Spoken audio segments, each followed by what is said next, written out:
বন্ধুরা আগামীকাল 25শে জানুয়ারি থেকে ভারত বনাম ইংল্যান্ডের মধ্যে অনুষ্ঠিত হতে চলেছে 5টি টেস্ট ম্যাচের সিরিজ। আর বন্ধুরা ভারতের ঘরের মাঠে অনুষ্ঠিত হতে চলা এই টেস্ট সিরিজ দুটি টিমের কাছে অত্যন্ত গুরুত্বপূর্ণ হতে চলেছে সামনের ওয়ার্ল্ড টেস্ট চ্যাম্পিয়নশিপের কথা মাথায় রেখে। বন্ধুরা তোমরা হয়তো সকলে জেনেই থাকবে এই ভারতের টেস্ট সিরিজ শুরু হওয়ার আগে ভারতের একজন গুরুত্বপূর্ণ ব্যাটার বিরাট কোহলি তার কিছু পার্সোনাল কারণের জন্য প্রথম দুটি টেস্ট ম্যাচ থেকে নিজের নাম উইথড্র করে নিয়েছেন। বন্ধুরা যার কারণে বিরাট কোহলির অনুপস্থিতিতে ইংল্যান্ডের মতো একটি শক্তিশালী দলের বিরুদ্ধে প্রথম টেস্ট ম্যাচে ভারতের কি হতে পারে প্লেইং 11, কোন কোন প্লেয়ার নিয়ে ভারত আগামীকাল মাঠে নামতে পারে তা বন্ধুরা জানার জন্য অবশ্যই ভিডিওটিকে স্কিপ না করে শেষ পর্যন্ত দেখতে থাকো। বন্ধুরা ক্রিকেট এবং আইপিএল রিলেটেড সমস্ত রকমের খবরাখবর বাংলায় সবার আগে পাওয়ার জন্য চ্যানেলটিকে অবশ্যই সাবস্ক্রাইব করে পাশের অল নোটিফিকেশনটিকেও ক্লিক করে রাখো। আগামীকাল 25শে জানুয়ারি হায়দ্রাবাদ থেকে ভারত বনাম ইংল্যান্ডের মধ্যে প্রথম টেস্ট ম্যাচটি শুরু হতে চলেছে সকাল 9:30 থেকে। বন্ধুরা যে ম্যাচগুলি আপনারা টিভিতে স্পোর্টস 18 চ্যানেলে এবং মোবাইলে জিও সিনেমায় সম্পূর্ণ ফ্রিতে লাইভ স্ট্রিমিং দেখতে পারবেন। আর বন্ধুরা প্রথম দুটি টেস্ট ম্যাচে যেহেতু বিরাট কোহলি আনঅ্যাভেলেবেল থাকতে চলেছে যার কারণে বন্ধুরা বিরাট কোহলির অনুপস্থিতিতে ভারতের স্কোয়াডে সুযোগ দেওয়া হয়েছে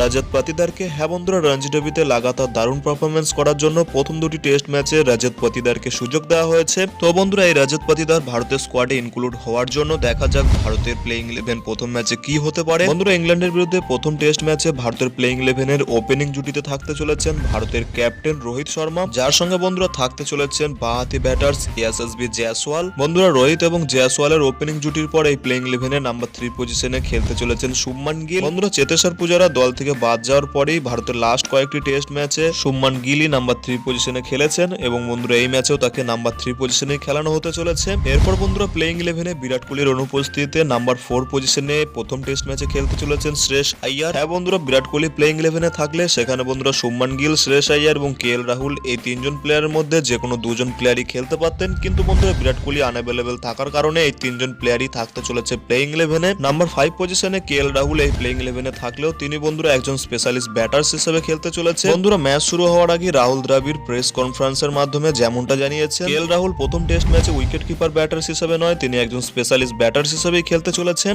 এবং বন্ধুরা নাম্বার 6 পজিশনে এই দলে উইকেট কিপার ব্যাটার্স রূপে খেলানো হতে চলেছে কে এস ভারতকে, যাকে বন্ধুরা এই সিরিজেও আবার সুযোগ দেওয়া হয়েছে। এছাড়াও বন্ধুরা স্কোয়াডে আরো একজন নতুন উইকেট কিপার ভারতের হয়ে প্রথমবারের জন্য সুযোগ পেয়েছেন, তিনি হলেন বন্ধুরা ধ্রুব জুড়েল। এখন বন্ধুরা দেখার বিষয় এটাই প্রথম টেস্ট ম্যাচে কে এস ভারত কেমন পারফরমেন্স করে। এরপর বন্ধুরা ভারত খেলাতে চলেছে তিনজন স্পিন বোলিং অলরাউন্ডারকে। বন্ধুরা হায়দ্রাবাদের টার্নিং পিচে ভারত খেলাতে চলেছে তিনজন স্পিনারকে, যেখানে বন্ধুরা নাম্বার 7 পজিশনে খেলতে চলেছেন বাঁহাতি অলরাউন্ডার রবীন্দ্র জাদেজা এবং বন্ধুরা নাম্বার 8 পজিশনে থাকতে চলেছেন রবিচন্দ্রন অশ্বিন। এছাড়া এই ম্যাচে তিনজন স্পিনার নিয়ে ভারত মাঠে নামতে পারে, যেখানে বন্ধুরা 3 নম্বর স্পিনার হিসাবে এই ম্যাচে খেলতে পারেন আকসার প্যাটেল। এরপর বন্ধুরা এই প্লেইং 11 থাকতে চলেছেন দুজন পেসার, যেখানে বন্ধুরা নাম্বার 10 পজিশনে থাকতে চলেছেন ভারতীয় টেস্ট দলের ভাইস ক্যাপ্টেন জাসপ্রীত বুমরা এবং বন্ধুরা যার সঙ্গে থাকতে চলেছেন মোহাম্মদ সিরাজ। বন্ধুরা কিছুটা এমনই হতে চলেছে ইংল্যান্ডের বিরুদ্ধে প্রথম টেস্ট ম্যাচে ভারতের স্ট্রংগেস্ট প্লেইং 11। বন্ধুরা তোমাদের কি মনে হয় এই প্লেইং 11 নিয়ে ইংল্যান্ডের মতো শক্তিশালী দলকে হারিয়ে ভারতকে ওয়ার্ল্ড টেস্ট চ্যাম্পিয়নশিপের পয়েন্টস তালিকায় নিজেদের স্থান আরো পোক্ত করতে পারবে? তা বন্ধুরা তোমরা ভিডিও নিচে কমেন্ট সেকশন অবশ্যই জানাতে পারো। আর বন্ধুরা ভিডিওটি ভালো লাগলে ভিডিওটিকে অবশ্যই একটি লাইক করে পারলে বন্ধুদের মধ্যেও শেয়ার করে দিও। দেখা হচ্ছে এমনই কোনো অন্য ভিডিওতে। Till then bye by.